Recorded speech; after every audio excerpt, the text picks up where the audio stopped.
As more advertisers pull out of Bill O'Reilly's show on Fox, O'Reilly, well, it turns out he has a powerful new supporter. Would you say, with the allegations he's facing and the coverage, who would come out and support Donald Trump now? Not even the Fox executives are doing that. But take a listen to who that mystery person is. I'll give you a hint. Yes, Donald Trump. He said, quote, "I think he's a person I know well. He's a good person. Personally, I think he shouldn't have settled because you should have taken it all the way. I don't think Bill did anything wrong." Let me repeat that. I don't think Bill did anything wrong. Let's remind you what Bill O'Reilly has been accused of. A slew of harassment claims against O'Reilly over the past decade or so. The Times reporting that they've settled them to the tune of about $13 million. That's consistent with the way that Fox tends to handle these types of cases. Former anchor Gretchen Carlson settled for a reported $20 million. That sexual harassment case was the beginning of the end for Roger Ailes, former head of the network. Just last week, the network settled the case for $2.5 million with a former contributor named Tamara Holder, who accused the former Fox VP of harassment. This week, a former contributor named Julie Roginski filed a suit saying she was harassed, and trust me, there are others. Plus, Fox is also facing a racial discrimination suit from 3 African-American employees. So, the question for the panel is, could Fox's strategy of settling sexual harassment claims backfire? I know economically, Doug, they've already got 20 different advertisers have pulled out of O'Reilly's program. Now, it should be noted, O'Reilly generated $400 million in the last couple of years for Fox, okay? So he certainly is the preeminent cash cow at the place. And there are a ton of other advertisers who have not abandoned him. But nonetheless, beyond the economics, the more you settle under the table, even if you have agreements that they're not allowed to talk about the settlements, but yet the settlements get out there, even without the alleged person's voice attached to it, are you now setting a precedent it's going to be hard to fight these things going forward? Isn't it a pattern? Well, Rich, I mean, nobody pays money because they did nothing wrong. Usually if you're settling lawsuits for millions of dollars, there's something there that they did wrong and they're afraid of. Are you encouraging lawsuits? Well, we've heard the discussion with the Cosby case where people kept coming forward, and maybe that happens to a certain extent, but that's why they have intensive discovery. They have good lawyers fighting really hard. Nobody pays free money.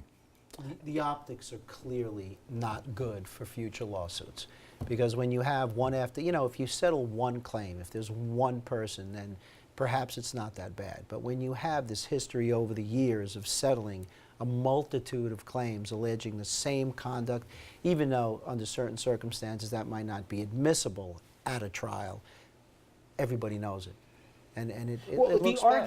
The argument that O'Reilly had made in the past and others was, hey, we only did this to counter Doug's point, they said, because it would have, even if we won and this became a public spectacle, it will be more harmful to the company. It's the same thing as medical malpractice suits. Certain people in the medical profession say, I didn't do anything wrong here, but it costs more to litigate this thing even if I win, let alone the damage to my reputation, than if I just settled as much as I don't like it. That's why I have insurance or whatever else.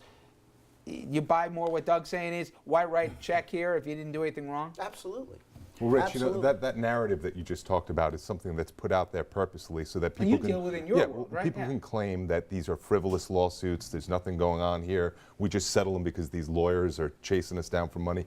They're settling them because they did something wrong. You don't pay millions of dollars because you didn't do something wrong. You can pay nuisance money. Right. Where it just you're making a financial calculation where it's going to cost me this much to litigate, so you give nuisance money to just make the person go away. But not to the tune we're talking about. No, there's right? no $20 million cost hell of of a litigation. That's a lot of nuisance, yeah. The other thing is that when you look at these cases, you may be wrong on one case and you settle that case. It doesn't necessarily mean you're going to be wrong on every other case. So it's not enough for us as plaintiff attorneys to come in and say, well, you paid $20 million on this case, so we must win. No, we've got to still establish, and the burden would be with us to show that you did what we claim you did. And if it's not there, you're going to have a problem. So I don't think that, you may get frivolous suits, but not very many. But as a plaintiff attorney, I would imagine your life is much easier going forward if somebody comes with an allegation, because it's not just the history of cases that have been alleged against, in this case, Bill O'Reilly. You look at the culture at Fox. Look what happened to Roger Ailes. Look about all the various reporting about what had happened there. So even if you say, well, wait, that was then and this is now, one has nothing to do with the other, to Doug's point, you got 12 people who have all read the stories and heard about it. They can all say what they want whenever they're going through, jury selection. Everybody knows Fox got a certain reputation, fair or undeserved. Well, but at the end of the day, that's great. That's wonderful. And the jury may come in with they will come in with a preconceived notion. They always do in every case, one way or another. However, you still have to show that the same thing happened to your client. And if you don't do that, they're going to be very unforgiving. And I don't know, I know that we don't like to take cases if we don't think we have a chance to win. We're not going to go simply because, someone sued this party before, that means we're going to win. We scrutinize cases, and you're more likely to reject a case where actually on the facts you should win, but you look at it and you determine whether the damages are going to make it cost effective for you to go forward. There are tons of cases that get rejected because it's just financially not viable. Doug, I have a question. In terms of when they're trying to set damages, okay, or whatever they're going to agree if there is a settlement, I would imagine that if I was representing a client who allegedly was harmed or harassed in this particular case, and there was also that their future, whether it's for employment or advancement, was also compromised if they had the audacity to say no to these advancements. If I've seen that there's been prior cases that have come before me, I'm looking at the corporation and say, you didn't create a safe environment, even when you were made aware of it.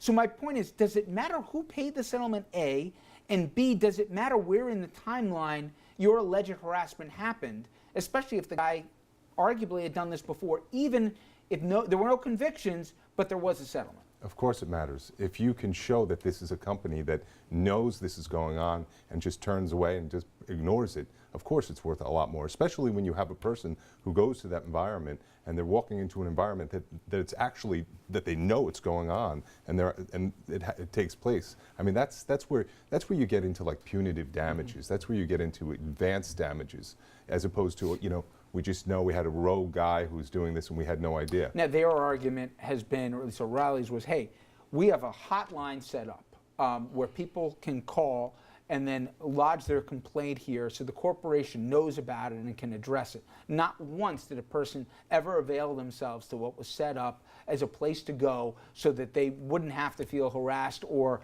maligned here. Shouldn't have paid them.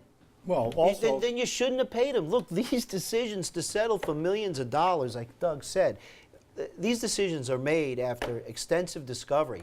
A calculation is made. There's evidence. There's something here. And we also know there's audio recordings. But Rich, about the Yeah, hotline, yeah. I mean, that's good for a rich executive who wants everybody to do exactly. If you're talking about a person who's in an office, who needs their job, That's right. who can't go and rat out on their boss, I mean, it's ridiculous. You call up and say, Bill O'Reilly, the star of the network, just sexually harassed me. What do you think's going to happen right, to that $400 person? million in because of him, and you're, a low-level employee there, you're going to be gone. And the power is 100% with Bill O'Reilly, and Fox knows about it and allowed him to stay there. I want to get your take on the next story. We're all going to agree that it was horrific. But the question is, where does the line end in terms of who should be held accountable? This was a crime stream live on Facebook Live, and you have 2 people already under arrest for sexual assault. But the question is, could Facebook get prosecuted for hosting it? And what about all the other people who watched it and didn't lift a finger to reach out for help, including a simple call to the authorities?